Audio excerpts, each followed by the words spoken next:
Welcome back to another week of Instigating with Clarkey and Drury. I'm Drury, that's Clarkey, and we're very pleased to be joined by another great special guest. Our buddy, we turn to this guy when it's time to talk hoops, and why wouldn't we? He's the best hoops analyst in this country, dare I say the continent. Ladies and gentlemen, a man who has been with the Toronto Raptors doing games for over 30 years. 30 Ladies and years. gentlemen, Wow. Paul Jones. Jonesy, welcome back, brother. Great to see you. How are you?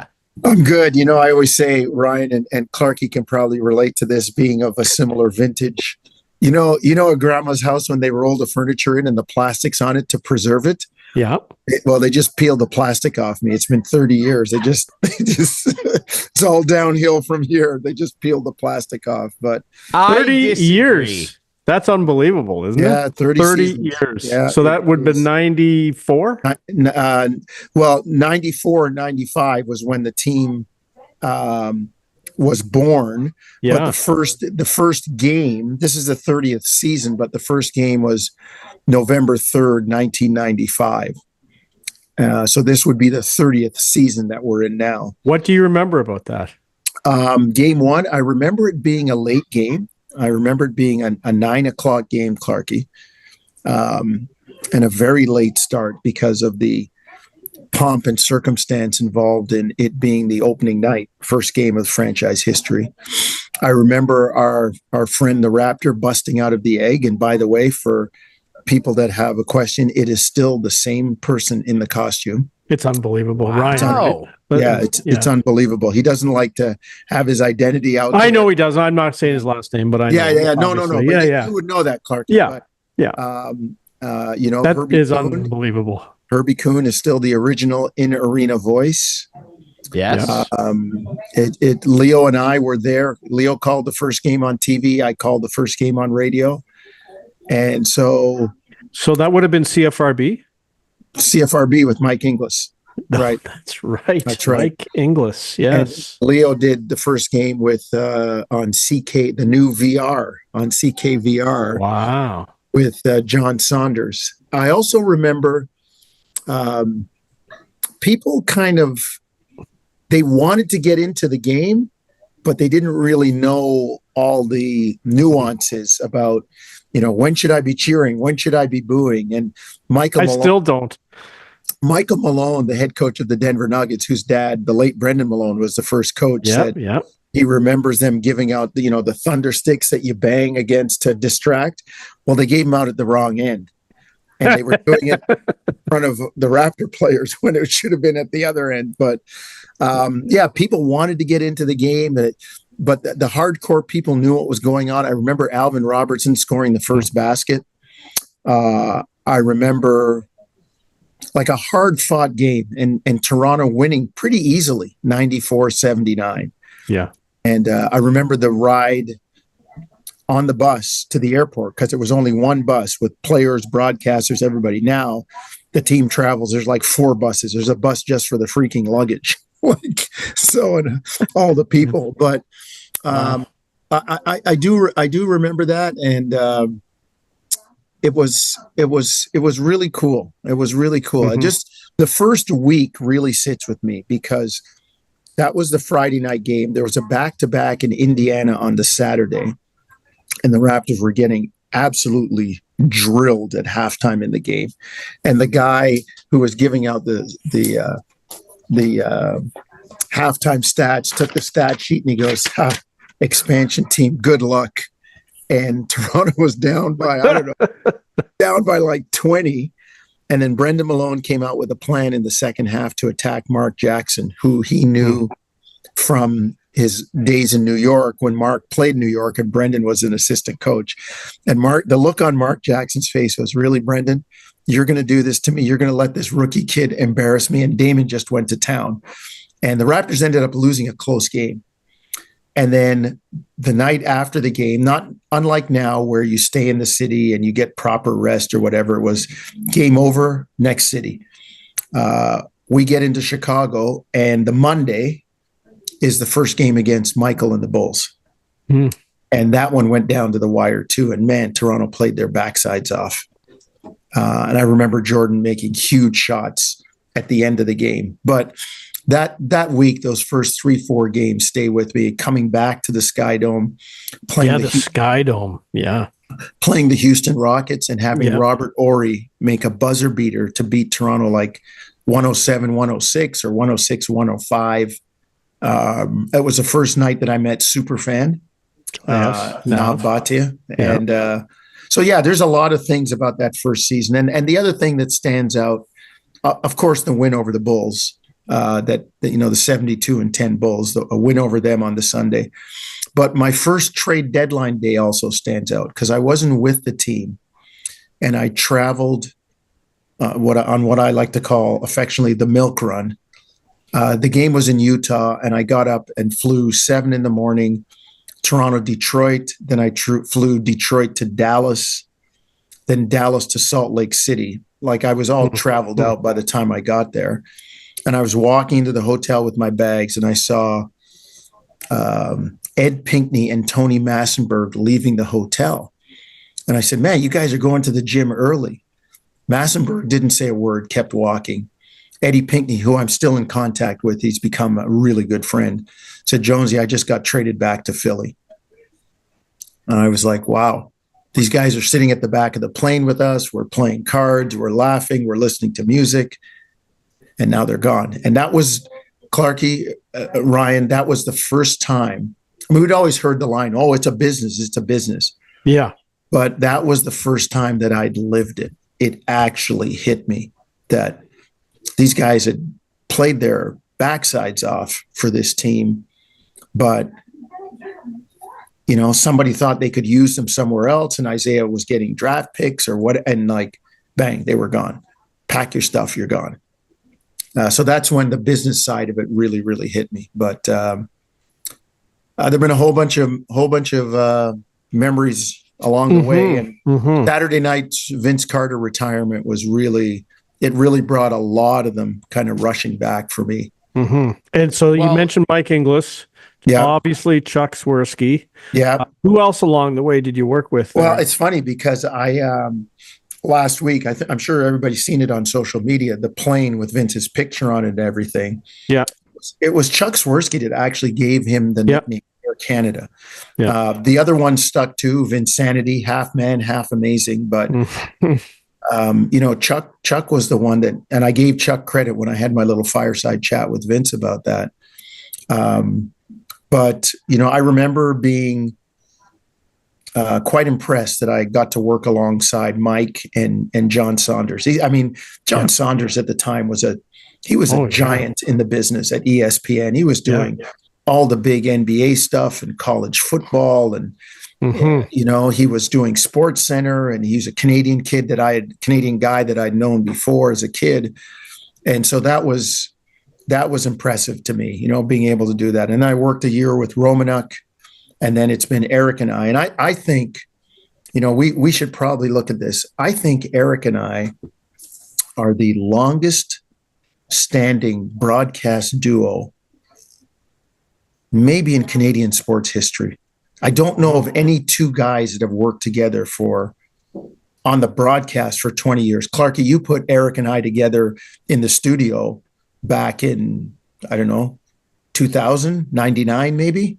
Yeah. But we've been doing the broadcast together since 2005. So we're coming up to like 20 years. This is our 20th season together. So how long have Bonesy's been on the air? He's another one they rolled in with the furniture. Well, he's been on the air a while, but he was obviously with Bill Waters and Gord Stellick. A few guys. A few guys for sure. Harry Neal back on TV. Yes, Ryan. Yeah. So, he's you guys would probably have a pretty solid claim to that title. But Tom and Jerry, they were obviously there a long time. Tom and Jerry, a long time too. I mean, I wonder how long they were. Like they were. Yeah, because Jerry didn't start. It was early win to start. Yeah, exactly. That's right. But I think Jerry started in like 1980, and then 20 something years for sure. Yeah. Yep.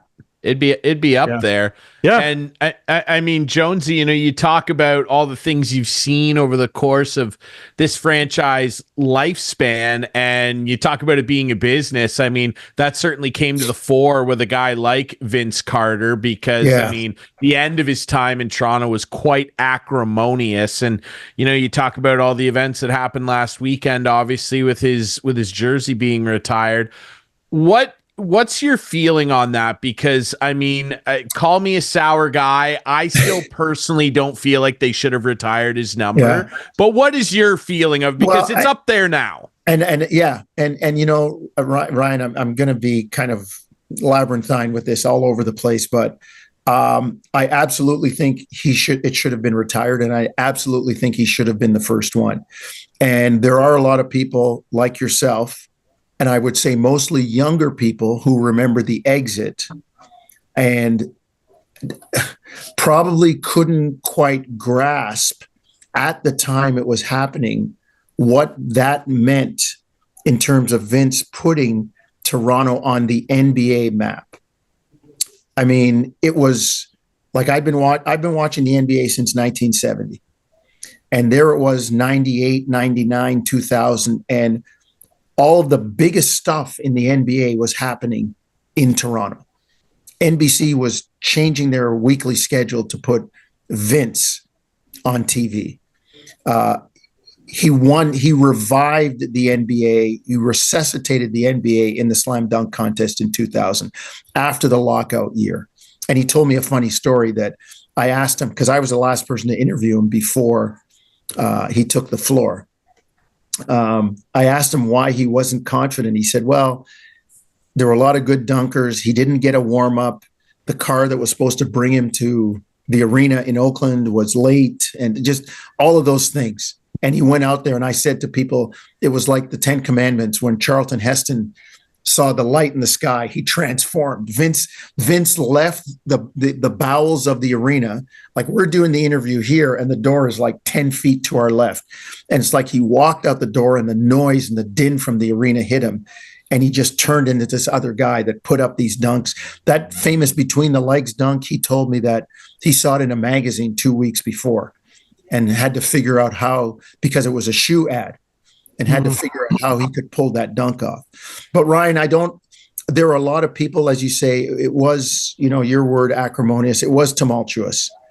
And I think Vince, here I go on the path. I think Vince recognized his part in it, and claimed that when he said to the crowd at Scotiabank, that jersey's going up there, not for me, but for us. And I don't care how you feel. I don't know how you feel about it, but it's all going up there. And that to me meant good and bad. And he wears his part of the exit. But what people don't know is, in and around all of this, he quit on the team and didn't want to be in Toronto anymore. I think management failed him by not giving him the teammates or keeping the group together necessary to win. They brought all those vets in, and they brought Butch Carter in, and that was a turning point. Glenn Grunwald stood there at Maple Leaf Gardens in 16 and 66 and said, this will never happen again. And it didn't. By the time they went through the lockout and the team was formed, they'd had Doug Christie was already there. They drafted Vince. They traded for Oakley. They traded for Antonio Davis.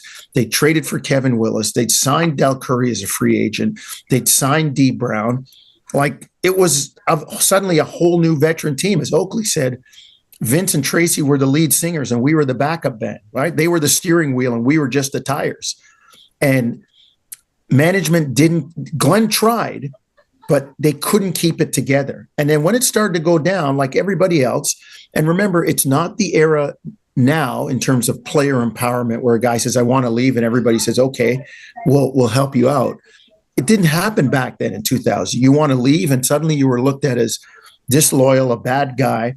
But what people don't know, Ryan, is at the end, Vince actually came back around and said, you know what? I don't want to be traded. I'll stay here. I like the young guys we have with Bosch, and I like you know what? I'll stay. And it was the late Rob Babcock who said, no, I gave my word to New Jersey. We're going to make this deal. And Vince was like, he went to Sam Mitchell, who went into the general manager's office with an assistant coach and said, no, like he wants to stay. Let's keep him. No, I gave my word. We're making the trade. Well, call it off. You can, if anybody knows any reason why these two should not be, call it off. Call it off. And they didn't. And Vince left and had to wear some of that going to New Jersey that people thought he had totally orchestrated his way out. He did partially, but it's kind of like an argument with two people. Finally, somebody swallows their pride and says, you know what? That was bad. That was really wrong. I take my blame in it. I'm sorry. Can we fix this? And I figured that's what Vince was doing. And the other side was too far down the road. So, Ryan, I get you. And it's mostly your demographic, the younger people that are, I can't believe they're retiring his number. He left, like the way he left. But then again, hey, Michael Jordan played for different teams. He was forced out. He didn't leave. The last dance, it was, oh God, my computer's about to sign out. Hang on a second. Hang on. All good. Snooze. I got 15 minutes before it restarts automatically. I'm trying to snooze it here. But Ryan, it is the people of that generation. And Jordan played for teams. He was forced out. Tracy McGrady left Toronto, played for a number of teams. Shaq played for a number of teams. LeBron's on his fourth team. Like, it just, I always say, and Clarkey, you and I know this as old heads, if you want loyalty, there's no loyalty in sports. If you want loyalty, buy a dog. I mean, look at what Wendell Clark gave to the Leafs, and we can get a better guy, we think, in Matt Sundin. Boom, trade, gone to Quebec. Like, it's just the way it is. So I see the young generation seeing that, Rye, but at the same time, what Vince did, I mean, he led the All-Star balloting 2 separate years from Toronto. He wasn't in New York. He wasn't in LA. You couldn't vote on the internet. You had to take your butt to the arena, punch a hole in the thing, and put it in the box. And Vince Carter led the All-Star game in balloting. And you know what? The second time he did it, it was Michael Jordan's last All-Star game. And he even led Michael Jordan that year. So he put Toronto on the map. And I think some of that gets lost in the way he went out and the tumult and as you said, acrimony around that, Ryan. So I absolutely believe he's the first one. And people were saying it should have been Kyle or DeMar. Well, those guys aren't around if Vince doesn't do what he does and draw the attention to Toronto and help stabilize management after the Isaiah leaving and all of that. And look, you really think that? I don't know, Clarkey, but just the way the dollar was, I look at what happened to Vancouver. They could have been the Kansas City Raptors or the St. Louis Raptors if somebody might have come up with money. I don't know. I don't think so. But it wasn't, Clarkey, you were here. Didn't you always feel that was kind of hovering? Yeah, when Vancouver left, for sure. Yeah, it's one of those things, I guess, where for me, it's not even so much just the leaving and the tumultuous nature of that whole situation. It's also just that, like, and I get it, like LeBron's jumped around and Jordan moved around late in his career, Shaq too. I guess my bugaboo with it all is like those guys won titles. Yeah. And like, and I guess my line here is just like, this is a franchise that now has a championship on its ledger. And I'm fine with Vince being welcomed back by the fan base in terms of having him around and be celebrated in terms of that. I'm just not sure that jersey retirement for me, like that is like it's really the holy grail. High. Yeah. And didn't win a championship, no MVPs. He won a dunk contest. It's fantastic. And he made a bunch of first NBA All-Star teams. No MVPs, no significant playoff victories, didn't even make a conference final. I understand he's a very key part of the building block of what made this franchise. I just don't know that it qualifies enough for me to be jersey retirement. It does for me, Ryan. It does, because the NBA was fleeting. There were teams moving. You know, we saw Vancouver move. You're right. It was an expansion situation where he solidified Toronto. His play, I don't disagree with that. And I don't disagree with that. I think it's that more than anything else, that it's the first turn of the shovel. You have this beautiful building, but somebody's got to break the ground to put the foundation down. And I mean, when you hear players saying that, Kyle, DeMar, all of the other players that came after him that grew up as kids watching Vince do what he did, and the generation of Canadians it inspired, Tristan Thompson, Corey Joseph, people like that. To me, that's worthy. It is. And listen, some people say, no, he did. You're right. He didn't win a title. He didn't get to a conference final. But for what he did to solidify the city's place, and there are some people that say, well, we knew we were good. Yeah, we did. And the hardcores did. But the rest of the world didn't. And kind of like don't jump, people when they watch this, don't jump on me for the comparison. But what I can think of is the same thing that Tiger Woods did for minorities in golf. Now, mind you, to your point, Ryan. Yeah. Tiger did that because he won. But yes.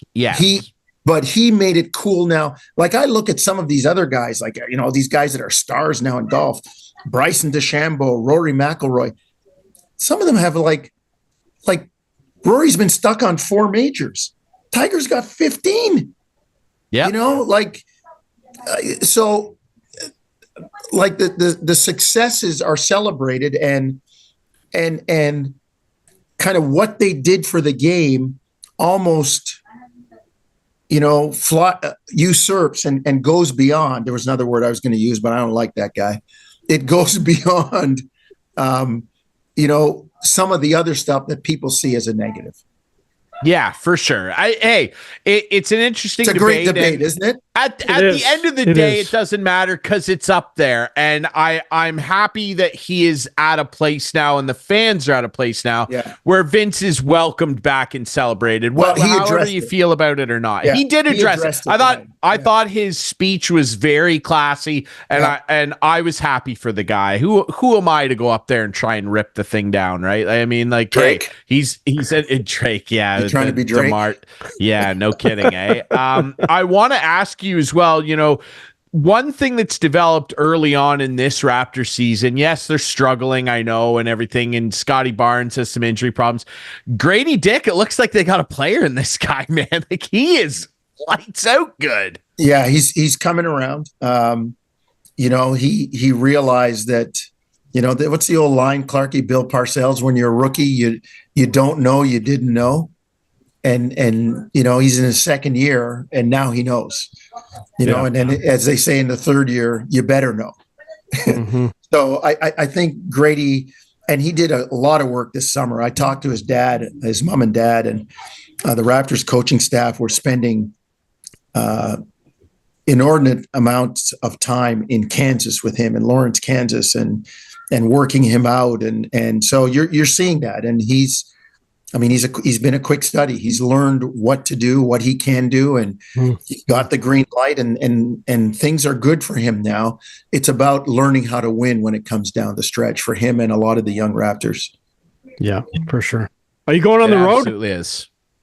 Is the broadcast going? No. Okay. No, since COVID, we have been ridiculous. We've been like that dog chained to the backyard fence. We can only go so far. That. It's so stupid. Are the Raptors the only team doing it? No, and this is, you know, I had a prominent national broadcaster in the U.S. say to me, "Wait, the Toronto Maple Leafs aren't traveling their radio crew either?" I said, "No, they're not." And he shook his head and he said, "That would be like the L.A. Dodgers or the New York Yankees not traveling their radio crew." I know.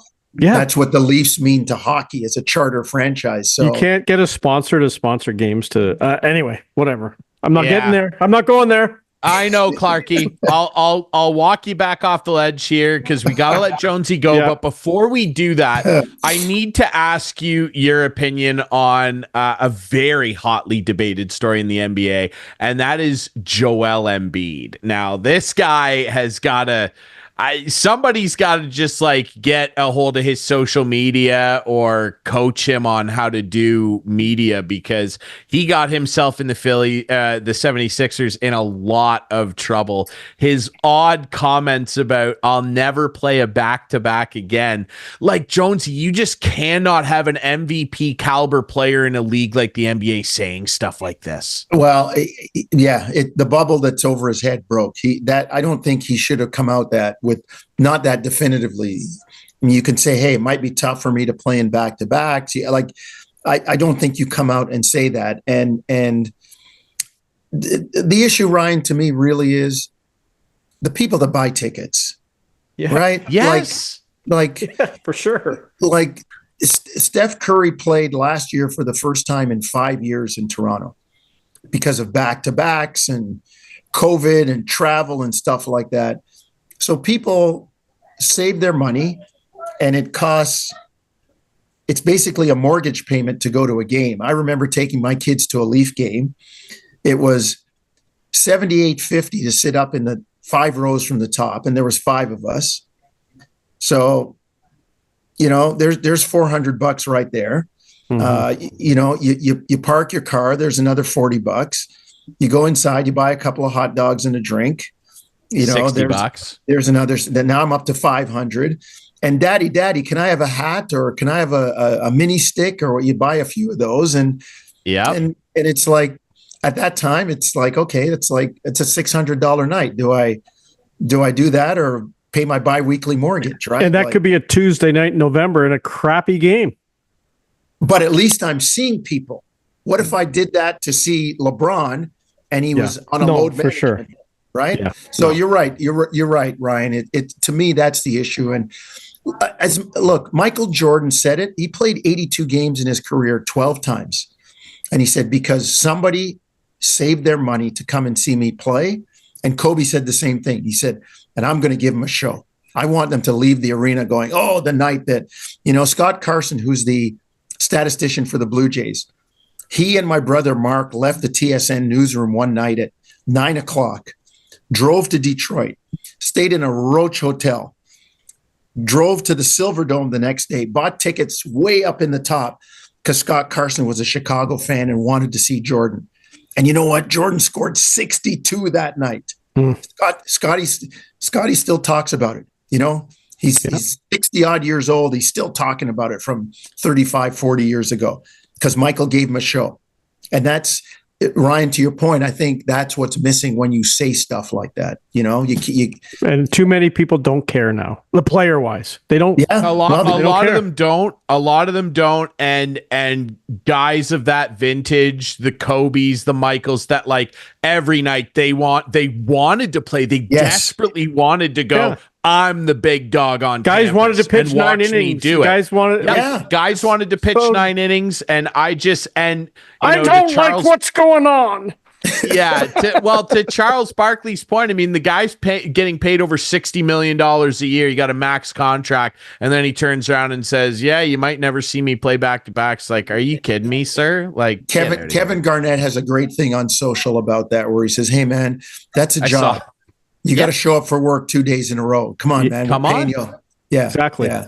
Or as Clarkey, as you said, I'm watching a guy with a no-hitter in the 5th inning, and the manager comes out and asks for the ball. Yeah. Why? Yeah. Because the numbers. Because the computer told me to. Yeah. The computer told me to. Yeah, that's something, eh? Well, we know one guy that always shows up and does his job, and that's our buddy Jonesy. Hey, man, Jonesy. like Clarkey said, chop wood, carry water, right? Like, get it done. Yes, sir, man. Jonesy, we love having you on. It's great to catch up with you, brother. We love listening to you. Congrats on 30 years, man. It's just an incredible accomplishment for you. Thanks so much for doing this, my friend. And congrats to that guy who's on with you, because he had the foresight when he was at 5'9" to say, you know what? I think Jonesy and Eric would make a good team. And, he put the shovel in the ground. and convince Nelson Millman to like give these two a try together. And, here we are, 24 years later and 20 years later on a broadcast. So Clarkey, never forgotten that one, my friend. Absolutely. Clarkey, he's a man of ideas. You know what they say? We'll throw another great old saying out there. Even a blind squirrel finds another. How about that? And you are certainly the nut, Jonesy, that he found. Congratulations, man. 30 years. Thanks for doing this, brothers. Great to see you. Pleasure. I don't know how to take that last I don't either.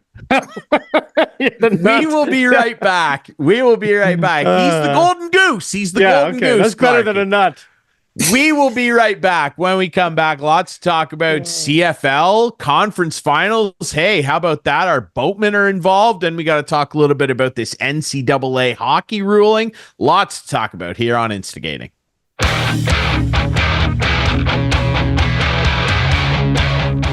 Welcome back to Instigating with Clarkey and Drury. Thank you so much to Paul Jones, longtime Raptors analyst, OG Raptors analyst, 30 years of covering the Raps. Just incredible stuff for Jonesy, and he's one of the best, especially when we're talking hoops. Jonesy is the man. And Clarkey, speaking of the man of the occasion for the Raptors recently was, of course, Vince Carter, old Vince Sanity, man. And he was very emotional, very excited. It looked genuine, which was nice to see. And it was cool for him and his family getting the jersey retired. And we talked about it obviously with Paul, and I just want your thoughts on it, because you were very much embedded in the sports scene, when Vince left, had you started at Leafs TV yet?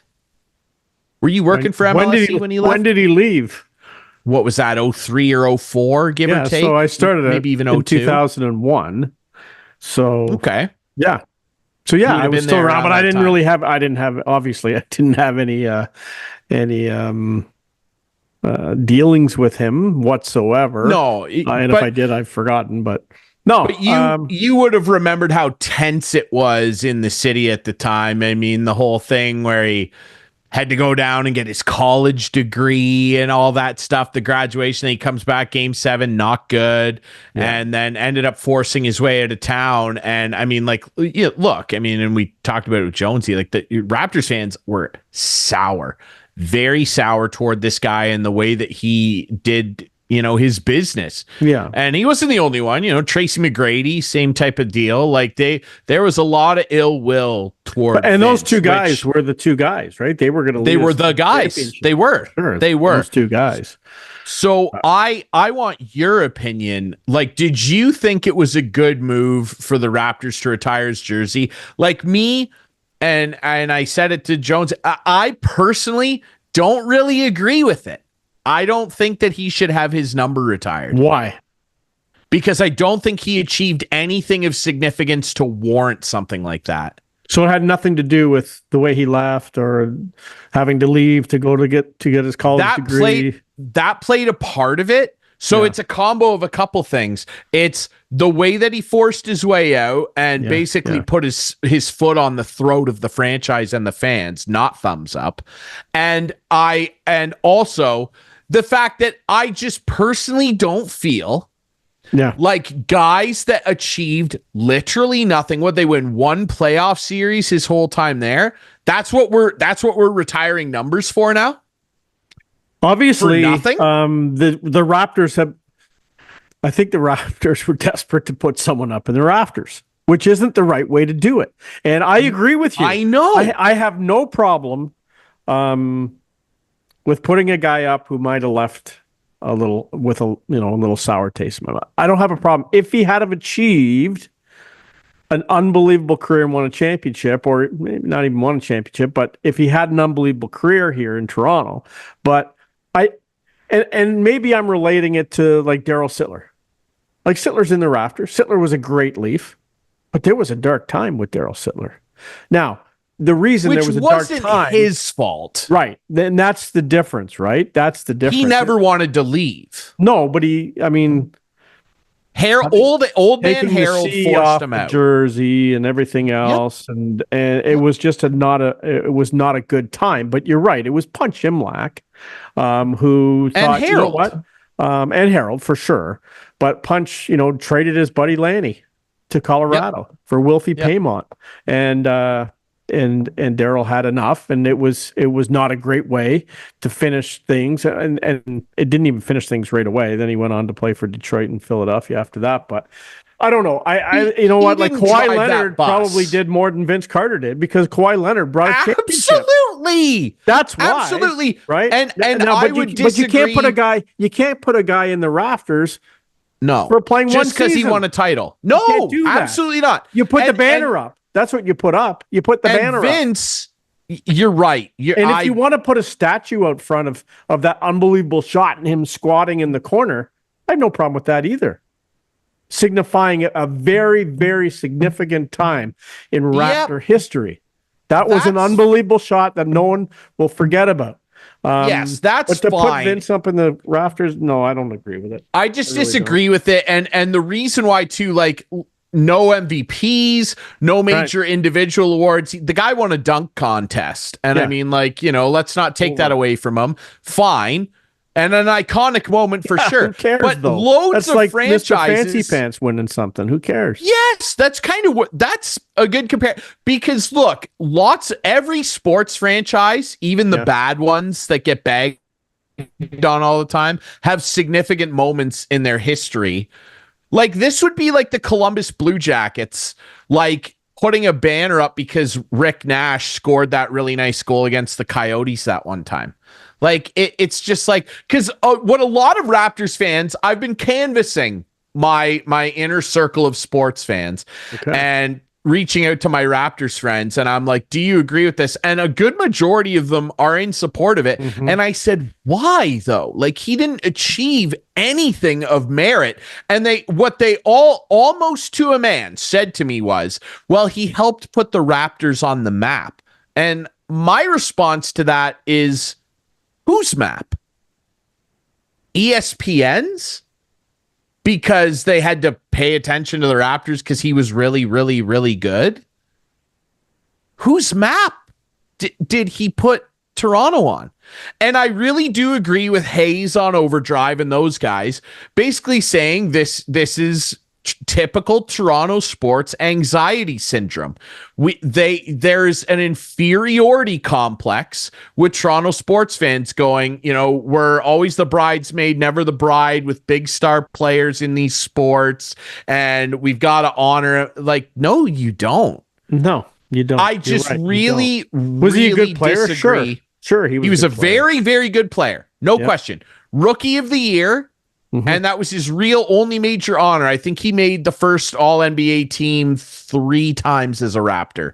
I could be wrong there. But no championships, conference finals even. Like, no conference championships. Never won the division, I don't think either.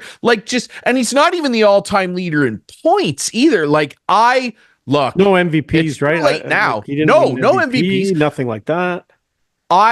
It's too late now. He's up there, and good for Vince. Me personally, if I was in charge over there, I never would have okayed this. I don't even know what to compare this to. Like, the Leafs, they've already got so many guys honored. I guess this would be like the Capitals retiring like Mike Green's number. And I love Mike Green, and he was the best offensive defenseman in the league for like 4, some would say 5 years. Super player, Broke Paul Coffey's consecutive goal scoring record for defensemen. I love Mike Green, one of my all-time favorite Capitals. They shouldn't retire his number.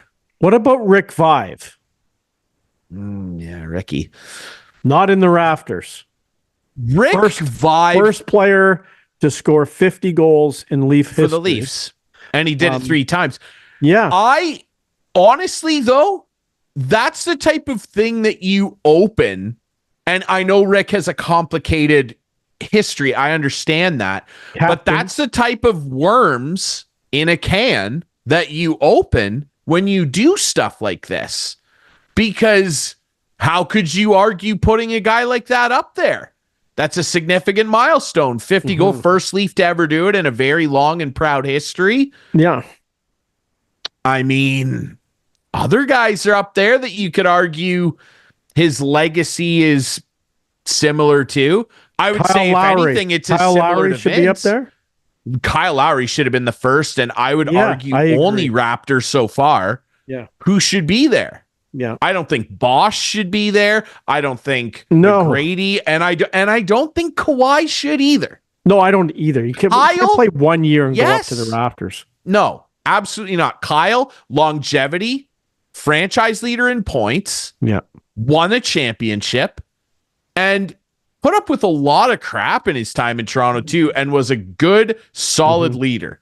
Yeah. He's the only guy in Raptors history that should ever have been considered. Because the argument, I don't disagree with you. He helped put us on the map. Lots of good players on bad franchises helped put the team on the map. I don't think that means that you should go up there. Like someone said to me, a guy that I asked this to, my buddy Dan, said to me, well, what about your Capitals, right? Like there are guys from way before the Cup happened that have their number honored. He's like, I mean, Rod Langway. I was like, Rod Langway won the Norris Trophy numerous times as the best defenseman in the league. He was a very significant superstar Hall of Fame talent. And Vince Carter is a Hall of Fame talent as well. But he didn't achieve anything, even on an individual level, where someone said, you're the best at your position in this game. Right. Never happened. Yeah. And the only thing he was the best acrimonious Raptor for a few years. That's the only thing. But Yes. that didn't matter. They were not a good basketball team for a lot of years. It can matter to the fans, and it's great to hold on to those memories, and everyone remembers Vinsanity, and yes, great. Number retired? That's a tough sell for me, Clarkey. It's a really, really tough sell. I just wondered what your thoughts were on it, for sure. Yeah, I agree. You know? I agree. It's a tough sell for me. I don't know where it came from. I don't know. Different ownership. I don't know. I don't know either, brother. For sure. Weird one for sure. Some very big news dropping. Yeah. We're recording this Thursday, November 7th. Today happened to be the day when there was a very significant vote by the NCAA, and that was a vote to potentially allow CHL players, so players that play in the OHL, WHL, the Q, to be eligible to play for NCAA college programs. Now, if you're not familiar with this, for the longest time, the NCAA has considered players that play in the Canadian Hockey League, and all you have to do is play one game to be considered a professional, because OHL players receive a stipend, a very small one, from teams. So any monetary exchange, the NCAA has considered you a pro, meaning you are ineligible to play college hockey, which for a very long time, closed off development avenues and other means of playing hockey post junior age, right? Because many guys that play in the NCAA are 19, 20, 21. They voted today and have backtracked on that ruling, and it will come into effect next year on August 1st. So as of August 1st next year, if you play in the CHL, you are allowed to still be eligible to eventually, if you want, go to the NCAA. It's a big, big day, Clarkey. I mean, like this could significantly change things for the junior hockey landscape. How do you think? Do you think there'll be people like kids leaving the CHL to go play NCAA, and it's going to hurt the league? Is that what you're getting at? No, I actually think that this will actually help the CHL. How? Follow me on this. Yeah. So a lot of guys avoid coming up here and still, even in some instances, get drafted by teams. Like there are a lot of players over the years, even since I've been involved in the league, that are first round talents that get drafted in like the 9th round because teams take a pretend flyer on them. Like, oh, well, if he changes his mind, right? Well, now you can, if you're a 16-year-old, where, keep in mind, the rule used to be if you were a 16-year-old and got offered a scholarship at a great school, Michigan or Vermont or something like that, Denver, and you played one single game in the CHL, you lost your eligibility. Like, you could not go to school after that in the United States. So a lot of guys would wrestle with the decision and ultimately decide, okay, I'll play in the USHL until I'm of college age, miss out on potentially developing at an even higher level in the CHL. It is still the number one league in the world that cranks out the most NHL talent by far. And they would play in lesser leagues and then stick it out and go to college. Now, if you're a 16-year-old kid and get offered a college scholarship, you can go, well, maybe I will go up to the CHL and play even just 2 years. I'll play till I'm 18, and then I'll come down here to the NCAA. Or maybe I love the CHL so much in my time there, I stay another year or even play as an overager, and I can still go to college after. So I actually think that this will help recruit players to the CHL that never even would have considered it before. You know who it will hurt, though, I think, Clarkey, is Tier 2 Junior A players and Junior B players. Because you can play in Tier 2 Junior A, like the Alberta Junior Hockey League, the GOJHL here, the OJHL here in Ontario, play Tier 2, and you're eligible to still play in the NCAA. And a lot of those kids end up getting scholarship offers because the kids that play in the CHL were barred. Now that that's not the case, schools will go and approach 19 and 20-year-old kids that are playing here and say, well, now that you're allowed to come here, we'll offer you the scholarship instead. Mm-hmm. So there will be a trickle-down effect here where it does hurt players in lower junior leagues.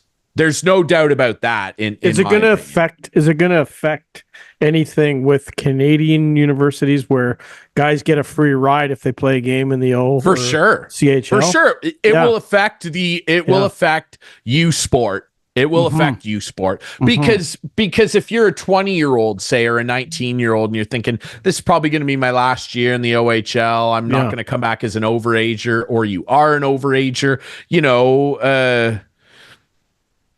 Canadian university programs, Laurier or the Guelph Griffins or whoever could approach you and say, because your package, your OHL educational post-secondary package is for Canadian schools. Yep. So you would go and utilize that package that you earned and go play college hockey here. Right. It will affect the recruitment because now, Michigan State can call those players and say, when you're done up there playing for the Barrie Colts, why don't you come down here to Michigan State? It will affect. Yeah, it will out. You're right. I hadn't even considered that. It absolutely will affect U Sports. That's what I'm here for, Ryan. To keep me on the rail. Rick Westhead tweeted today, just about an hour ago, player agent JP Barry, very well-known NHL agent. He said, and I quote, for top CHL teams, it puts muscles on top of muscles because it's going to enhance their ability to attract top players. It's huge. It's good for players, and it will completely alter their development path choices. It's also going to be good that this will put pressure on the CHL teams to help players do better academically. Parents are going to want to that assurance because you don't get into NCAA schools without doing well in school prior. So, well, you know what else they should do then? They should allow guys like Easton Cowan to play in the American Hockey League.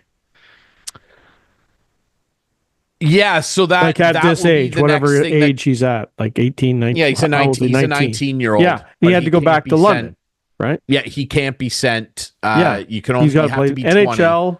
Right? NHL or O.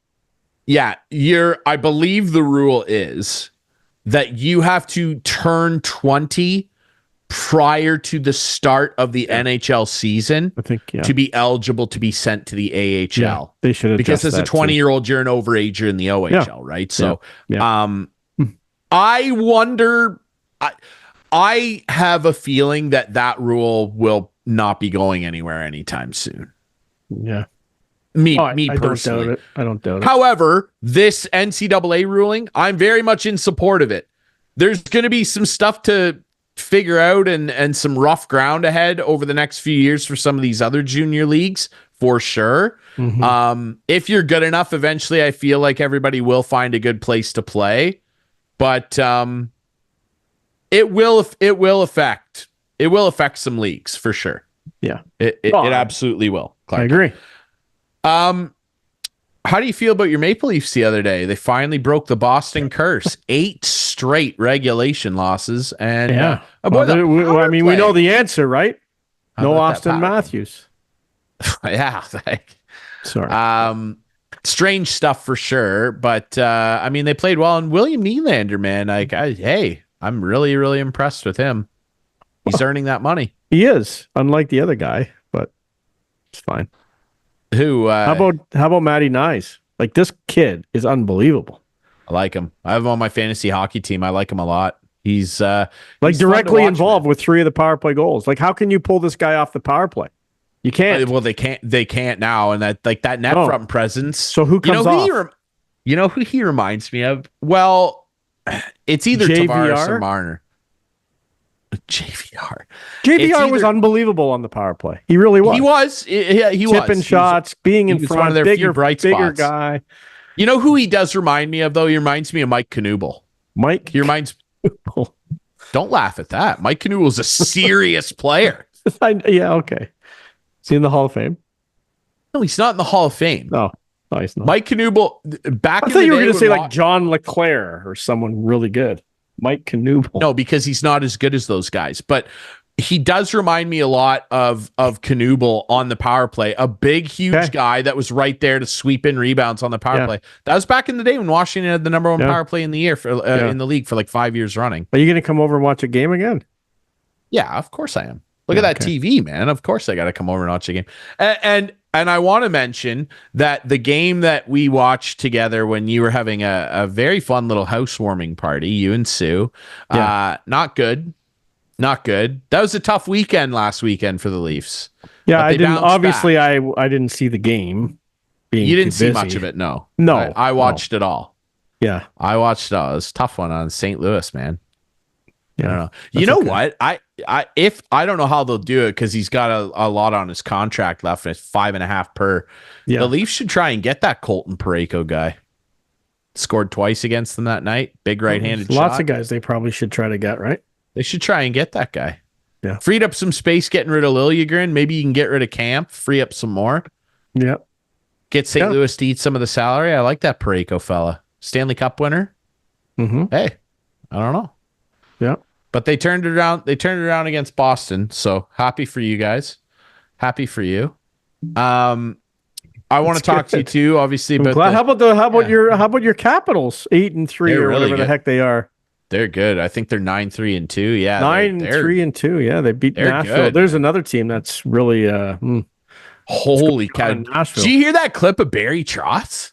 I as you know, I'm a busy guy, and I heard he said that they're going to rebuild during the season and they're going to make the playoffs. They're going to do an in-season rebuild. Is that right?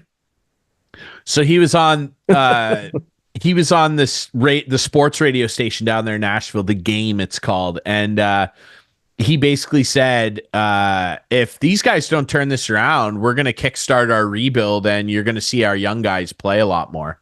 Mm-hmm. He was very blunt. He did his best Jerry Jones impersonation. Well, I mean, like, look at the way they're playing. Like, Steve Stamkos scored in the Caps game the other night, and that was his 3rd goal of the year. The guy signed for $1 bajillion. No, maybe Tampa knew something after all, right? I mean, who knows? Like I still love Stammer, but man, oh man, like Ryan O'Reilly, Luke Shen. There's a lot of. Ryan O'Reilly said the other night when they lost, I can't remember who that was they lost to, and he said that was the worst game he's ever played in the NHL. Wow, like Nashville is. They're gripping the edge of their seats. I mean, Nashville's a fun town, and absolutely, if you're good winning, fans. it could be unbelievable to play and live in Nashville. Yeah. Oh man. And the good thing sure. is, when you're losing, no one knows you anyway. Yeah, that's true. fair. So it's There tough. you go. You really got to get motivated and play. No state income tax. It's not like Toronto, that's for sure. No, it's not like you Toronto. could lose 12 sure. games in a row and go to the bars, and you won't even be noticed. You can't go to the bar in Toronto. Yeah, in Nashville you can. Sure, yeah. You can saunter into Tootsie's and have a good time.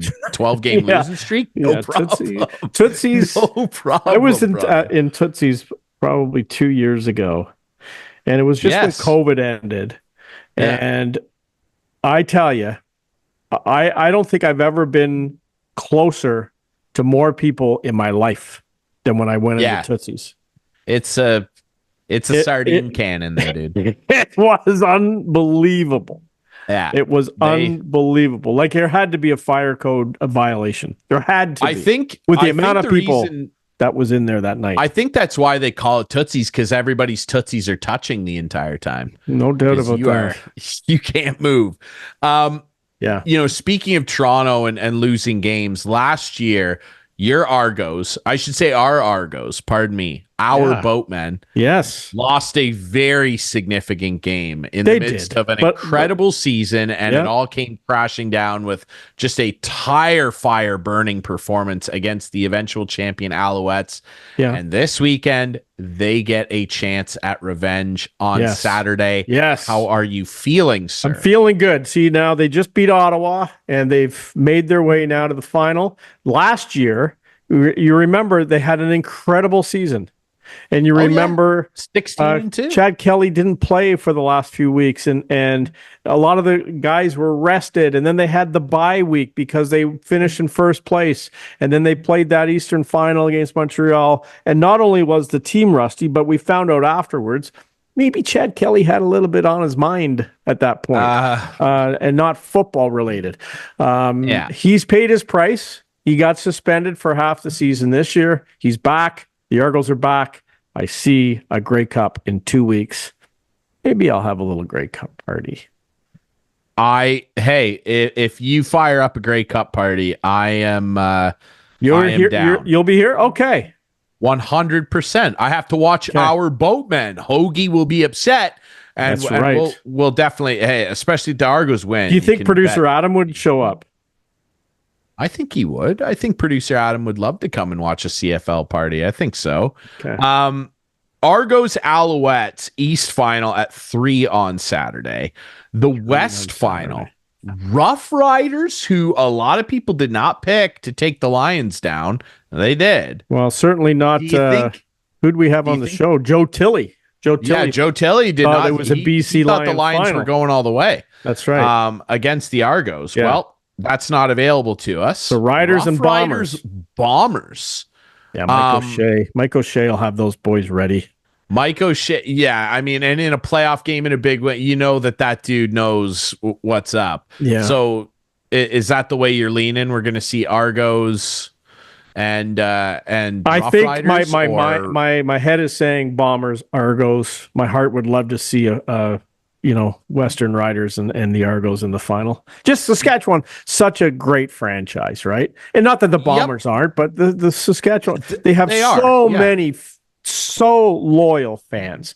And unfortunately, the games in BC, I'm not a big fan of that stadium. BC place, but the Riders would have a lot of people go out. It would be a great atmosphere if the Riders. Absolutely. No doubt. Absolutely. Well, and the Jonas Brothers will bring some people out too. My girlfriend almost flew out. Yeah, I'm sure she did. She debated it. Yeah, I don't doubt it. I doubt we should go. Talked her off that. She just leaned in the door. We should go. We should go. Jonas Brothers. We should go, but I can't because we have games that night, so I can't do it. Not on a Sunday night? We have a game the night prior. We have the game the night prior, and I'm not missing that. So, but I can come if you're going to do a watch party. I will do a watch party. If the Argos win. Mark it down. Argos got to win. If the boatmen aren't in, I'm not watching. No. Mark it down. All right. So let's move on to the couch potatoes this week. Okay. And man, would you like me to go first this week, or are you prepared? Do you want me to go? I'll do mine quickly. I don't have any. Okay. I don't have any viz, as we say in the biz. Because I have a lengthy no one. viz in the biz. Mm-hmm. But you mentioned it earlier, Ryan, and I promised I wouldn't make you my couch potato any longer. But man, you come to a party. Okay. You come to a party. Don't do that. And there's 90 people show up at my party. There was a lot of people. There were a lot of people. Well, 89. We counted at 89 is what we were at. 89. I had to walk half a Adam would have been just 90 to get to the door. Thanks, Adam. And Jen would have been 91. Anyway, Ryan stood in the same spot for 2.5 hours. Yeah. And didn't talk to anybody except That's not true. That's not true. I talked to you. I talked to Sue. Yeah. The gracious you watched host. the hockey game. I talked to your daughter the entire time. She was sitting on the couch. Right who there. did all of our graphics, by the way. Yeah. Graphic designer, graphic manager. More graphics Amanda. I talked to her the whole time. Mm-hmm. She was over there watching the Leafs with us, and we were critiquing how terrible they were against the Blues that night. 0 for 4 on the power play. Like, come on. Anyway, I talk to people. You're That's my not couch true. potato because you were a couch potato that night. Whatever, dude. Plain and simple. Okay. Anyway, what's yours? Thanks for the party. Listen, dude. So I want to give a quick shout out. Jordan from the Storm Track, the Guelph Storm Track, the fan club. They're working on a really cool contest for fans right now. And graciously, they did not need to do this. They've got a partnership that they're doing with a neat thing that's in the works, and it involves EA Sports NHL. Now, you know my feelings on that title. I do. But he graciously reached out to me because I run the podcast with, and interview the players and people. Yeah. And I have a good relationship with the trackers. They're good people. Sure. And he said, "Hey, we're gonna get a bunch of codes for the game this year. Would you like one?" And I was like, "You really don't have to do that, please." Wow, Ryan. No, like that's not necessary. You did. You didn't. You might have said that, but you were thinking, yes. I was not, honestly, because I was kind of like, I don't, you know how I feel. And I said, no, really, like, you don't have to do that. And then I get a message this week and said, we've got a bunch of codes. You're taking one. Here you go. Like, he sent me the code. Okay. And I was like, okay, I'll punch it in. Yep. So I downloaded NHL 25. Thank you, Jordan and the Storm. Like, very amazing stuff. Okay. So EA Sports signed a deal with the NHL Coaches Association to have the coaches' likenesses put in the game before, right? I think they did in like the mid 2000s. There was a time it was a long when the time coaches ago, were in the game. Yeah. But we're talking about when the graphics were, terrible, right? Exactly. The coaches are in the game. Okay. Producer Adam has some of the screen grabs. So there's the ad there. There's Paul Maurice in real life. Okay. Yeah. And this is the screen grabs. So we'll filter through some of these, and I want you to try and tell me who some of these guys are. Can you name for me who any of those coaches are? Well, yeah, because I can see who they are. That's Paul on the left. That's Boston coach next to him. That's Lindy Ruff. That's not Paul on the left. That's not Paul Maurice. No, it's not. I don't know who it is then. But that's the Boston coach. Then Lindy Ruff, right? Yeah, Jim Montgomery, Lindy Ruff. Yeah. And then? Yeah. Well, I don't know his name. I don't know who coaches the Flames. Yeah, that's Ryan Huska. Let's move on to the next. Let's move on to the next one. What about I just wish I couldn't see the uniforms because I can see who they I know the uniforms give them away. That's Rick Tocchet? That's not Rick. Yeah, Tocchet is the best looking one. Oh, yeah, I see it now. He's got a shiny head, for sure. Tocchet's the best looking one. Yeah. Spencer there. I see Spencer. Yeah. Your boy. Okay. Can we keep Carbs looks not terrible. Yeah, let's go to the next one. Some of these are getting off the rails. Well, they're better than yeah, that doesn't look like Ruby, really. No, but let's find the one, producer Adam. Go ahead. Let's find the one with John Tortorella in it, because it is that's Torts there on the left, I think, of that one. Yeah. Oh yeah. And that does not look like Torts. He did Torts really dirty, man. You can tell some of them didn't get like the face scan. Torts would never get his face scan, but it is rough. Like they full on silver foxed Torts. It's not good. Mm-hmm. And there's another one that's really bad too. I think producer Adam might be on this next one. Yeah. Peter Laviolette. He got done really dirty by the developers, man. This is, oh my God. Travis Green on the far right there is pretty good. Yeah. He'd be, honestly, I think that Rick Tockett's probably the best one. Spencer Carberry might be 2. Yeah. And Travis Green is probably 3. The rest of them are rough. Just careful, man. You got the game for free. Just careful. I got the game. I don't care. Take it away. What do I care? I'm just you have 2 controllers away. now. No, but see, there's like I want you to Paul bring Maurice. it over. Let's play. I want you to bring the game. You don't want to play me, dude. You don't want to play me. I beat you before. Just bring it over beat me but you have I have. But you have 2 controllers. Like how would we play? I don't have 2 controllers. They're expensive, man. It's like $100 for a controller. Can't you buy one on Marketplace? I could, yeah. I don't know. I'll consider it. We'll have to have an NHL day. If I can find one on Marketplace and you say you'll bring it over occasionally, I'll buy one. I would. I'd bring it over every time. It'll be mine. Yeah, 100%. If you want to keep it around. What do you have? PS5? Yeah. Okay, PS5. PlayStation 5. Again, thank you to the Storm Tracker. Like, very generous. And I've been playing the game. Do they have any codes left? I don't have a console. I'll see. I don't have a console. I know you don't have a console. Doesn't matter. I will say this. I do have a lot of PC Optimum points, so I can buy one. I bet you could. I don't know if Sue would like that. See, give you a little cookie here. Why not? You know? Yeah. Okay. I will say this. Like, the gameplay's not bad. Like, there's some improvements. There's improvement? Wow. Yeah. One thing I will say too, they actually changed the HUD on franchise mode. It was jarring. I couldn't believe it. After about a decade of looking at the same damn menu screen. Oh, yeah. I was floored to log on to franchise mode, the only mode I care about, and go, oh my God, I actually have to find my way around. I don't know how to use this. There you go. I was floored. I really was. That's good. The good NHL news. Coaches. Yeah. Isn't good it? News. A little bit of an improvement. Did the gameplay, is it better? Like, because for years in my mind, you're paying $100 and whatever bucks to get a roster update. And that's essentially what you've done here, and a fresh coat of paint on some of the menus. I don't like it.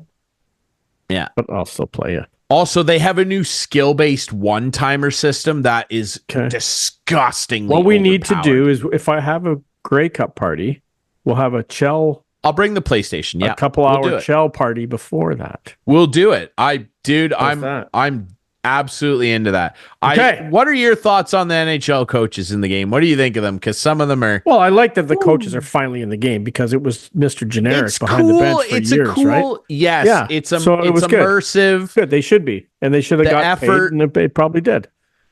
They would. Yeah, they would have absolutely for sure. So I think I like it. I like it a lot. It's good. It should be in the game. It's a miniature step in the right direction. It's putting one big toe in front of the foot. They just need to open it up to some competition is what they need to do. What was the other game called? They need 2K. Yeah, 2K. Sega was, NHL 2K. Yeah, you're absolutely right. Other developers need to be allowed to come in. But curious to hear what everybody else's thoughts are on the NHL coaches and how they look in their torts. My God, I hope somebody shows them that. It'll really grind his. You're big on that, eh? He won't give a damn. No.